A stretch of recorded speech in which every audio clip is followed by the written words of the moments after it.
श्रीमंत महाराज ज्योतिरादित्य सिंधिया जी का मैं अपनी ओर से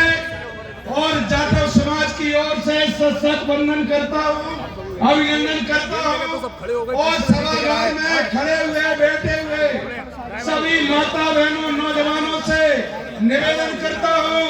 कि महाराज का करतल तालियों से एक बार स्वागत करें, खड़े होकर स्वागत करें, जोरदार स्वागत करें महाराज साहब का। मंच पर विराजमान हमारे संघर्षशील, लगनशील, जुझारू विधायक सम्मानी मेरे बड़े भाई प्रीतम सिंह लोधी जी, मंच पर विराजमान हमारी जिला पंचायत की अध्यक्षा बहन नेहा यादव जी, मंच पर विराजमान हमारे सभी भैया साहब लोधी जी, प्रहलाद यादव जी और हमारे मंडल के अध्यक्ष राहुल रोहरा जी, अशोक यादव जी, और मैं उन महान भावों का भी नाम लेना चाहूंगा जो आज मेरी जाटव समाज के रत्न यहाँ पर विराजमान हैं। सम्मानीय पूर्व अध्यक्ष श्रीपद जी, रतिराम गौतम जी, श्रीमती कल्पना जाटव जी,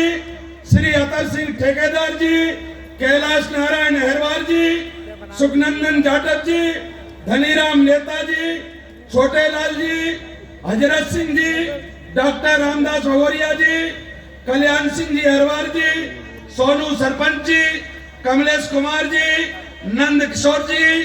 शोभाराम जनप्रसाद जी। और हमने जो मांगा वो हमने महाराज से पाया। हमारे क्षेत्र का विकास, हमारे क्षेत्र की प्रगति, हमारी समाज की उन्नति, हमारा जन कल्याण के कार्य, ये सब हमको विदित है, लेकिन एक जानकारी आपको नहीं है। हमें ये पता नहीं है कि महाराज साहब ने जाटव समाज का विकास और प्रगति के साथ साथ राजनीति में किस ऊंचाइयों तक ले जाने का काम श्रीमंत महाराज ज्योतिरादित्य सिंधिया जी ने किया है। मैंने इतिहास पढ़ा है, मैंने कैलाशवासी महाराज माधवराव सिंधिया जी के आदर्शों पर चलते हुए, उनके पद चिन्हों पर चलते हुए, उनकी विकास की राजनीति, उनकी प्रगति की राजनीति और उनके समाज कल्याण को भी मैंने बुजुर्गों से सुना और मैंने देखा है। महाराज एक बार जब महाराज ने राजनीति में कदम रखा और शायद 80 के दशक का समय था जब महाराज अपनी राजनीति में चरम पर थे, तो उन्होंने प्रीतम सिंह, अपने जितेंद्र सिंह जी, ऐसे ऐसे नौजवानों को, 1 दर्जन नौजवानों को विधायक बना करके भोपाल की विधानसभा में भेजने का काम उस समय कैलाशवासी महाराज माधवराव सिंधिया जी ने किया था। वो किया था ग्वालियर और चंबल संभाग में। मैं कहना चाहता हूं कि वो सभी समाजों के लोग थे, लेकिन एक मौका आया 2018 जब जाटव समाज का व्यक्ति एक बाट के टिकट के लिए तरसता था, एक विधानसभा के टिकट के लिए तरसता था, गुहार लगाता था। लेकिन मैं धन्यवाद देना चाहता हूं श्रीमंत महाराज ज्योतिरादित्य सिंधिया जी को कि मुरैना से लेकर दतिया, ग्वालियर, भिंड और शिवपुरी, गुना, अशोकनगर,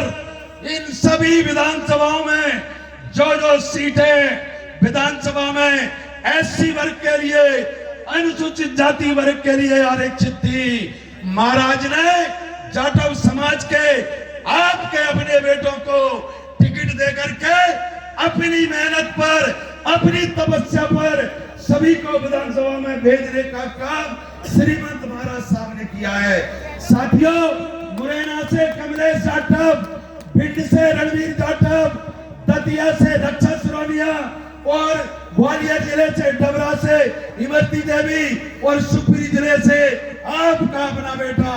जसवंत जाटव और गुना से, अशोकनगर से, सभी जगह से महाराज ने जाटव समाज के बेटों को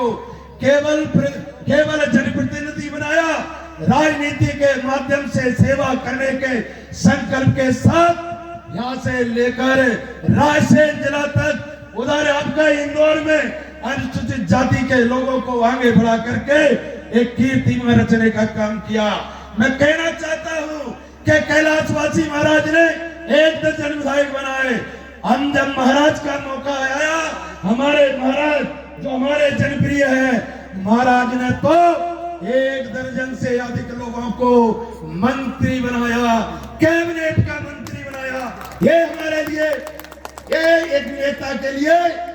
बहुत बड़ा काम होता है। अगर इस कार्य को कोई संभव करने की क्षमता अगर कोई रखता है तो हमारे अपने परिवार के मुखिया हमारे महाराज ज्योतिरादित्य सिंधिया जी की,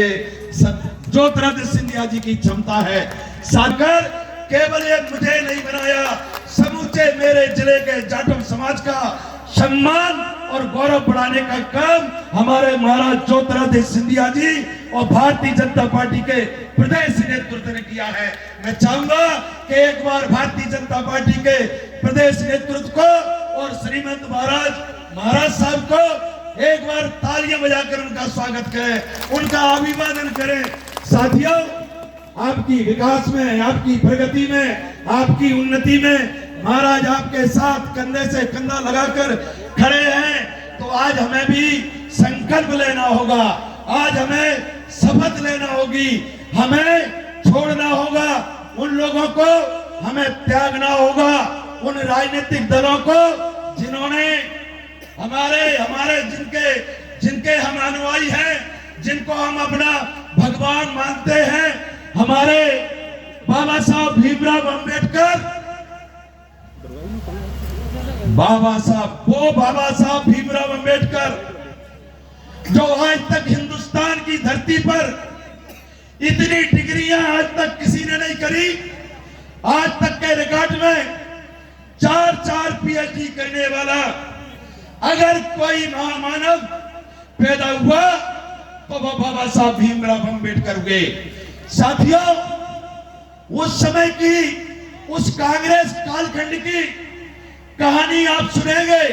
आप पढ़ेंगे। हमारे नौजवानों को जानना पड़ेगा, हमारे नौजवानों को समझना पड़ेगा। कांग्रेस ने बाबा साहब को जीते जी कभी सम्मान देने का काम नहीं किया। कांग्रेस ने जब भी मौका मिला बाबा साहब को अपमानित करने का काम मिला। एक बार